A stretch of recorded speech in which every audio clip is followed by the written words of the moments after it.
Halo semuanya, perkenalkan nama saya Putu Adi Gunartana, nomor absen 32 di kelas 11 IPS 1. Di sini saya akan menjelaskan tentang integrasi dan reintegrasi sosial. Sebelumnya, pernahkah kamu mendengar istilah integrasi dan reintegrasi sosial? Istilah ini biasanya muncul ketika terjadi konflik di masyarakat. Nah, pada video kali ini, saya mau mengajak kalian membahas lebih jauh tentang integrasi dan reintegrasi sosial sebagai upaya pemecahan masalah, konflik, dan kekerasan. Sebelumnya, mari kita jelaskan pengertian integrasi sosial. Dalam Kamus Besar Bahasa Indonesia, disebutkan integrasi adalah pembaruan sesuatu yang berbeda hingga menjadi satu kesatuan yang utuh dan bulat. Nah, dari pengertian tersebut dapat diartikan bahwa integrasi sosial adalah proses penyesuaian unsur-unsur yang berbeda dalam masyarakat, yang meliputi kehidupan sosial, ras, etnik, agama, bahasa, kebiasaan, sistem, nilai, dan norma menjadi satu kesatuan.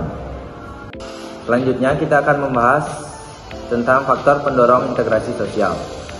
Untuk mencapai integrasi sosial, ada beberapa faktor yang harus terjadi. Berikut merupakan faktor pendorong terjadinya integrasi sosial, antara lain: yang pertama yaitu toleransi. Toleransi adalah salah satu alat penting dalam masyarakat yang dapat mendorong terjadinya antara kebudayaan yang berbeda sehingga dapat tercapai suatu integrasi di antara mereka. Yang kedua yaitu peluang yang seimbang dalam ekonomi. Masalah ekonomi seringkali menjadi faktor pemicu konflik. Maka dari itu, adanya kesempatan yang seimbang dalam ekonomi dapat mempercepat proses integrasi sosial di masyarakat. Yang ketiga, sikap saling menghargai.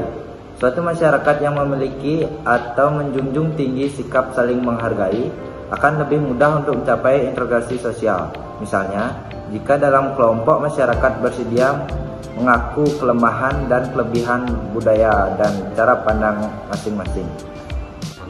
Yang keempat, unsur budaya yang sama. Unsur budaya yang sama atau serupa seringkali lebih mudah mendekatkan atau menghilangkan potensi konflik.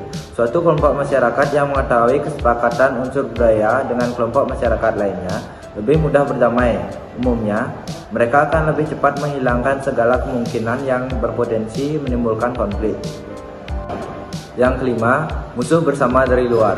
Adanya musuh bersama dari luar cenderung memperkuat kesatuan masyarakat. Dalam situasi menghadapi ancaman, mereka akan bersedia untuk melawan musuh tersebut, sehingga setiap kelompok atau golongan bersedia melepaskan sisi egois masing-masing demi menghadapi musuh bersama.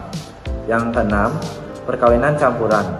Perkawinan atau pernikahan seringkali menjadi penyelesaian konflik. Perkawinan campuran yang terjadi antara dua budaya yang berbeda dapat mendorong terciptanya integrasi sosial. Selanjutnya, kita akan membahas faktor penghambat integrasi sosial. Selain faktor pendorong, ada pula faktor penghambat terjadinya integrasi sosial. Di antaranya, yang pertama, sikap tidak menghargai. Tidak bisa dipungkiri, jika adanya perbedaan budaya dan dalam masyarakat, terkadang kurang dihargai oleh sekelompok masyarakat tertentu. Hal ini seringkali menyebabkan konflik budaya yang menghambat integrasi sosial. Yang kedua, kurangnya kesadaran jaga persatuan dan kesatuan. Seiring berkembangnya arus wabah berdampak pada sikap individualis pada masyarakat. Seperti yang terjadi di berbagai negara maju, sikap individualis ini seringkali memicu konflik.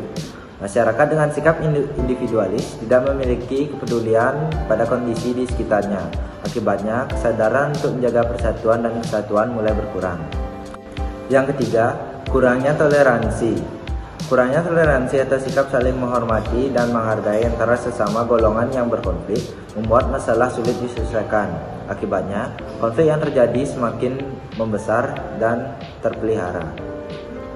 Yang keempat, ketimpangan sosial dan ekonomi.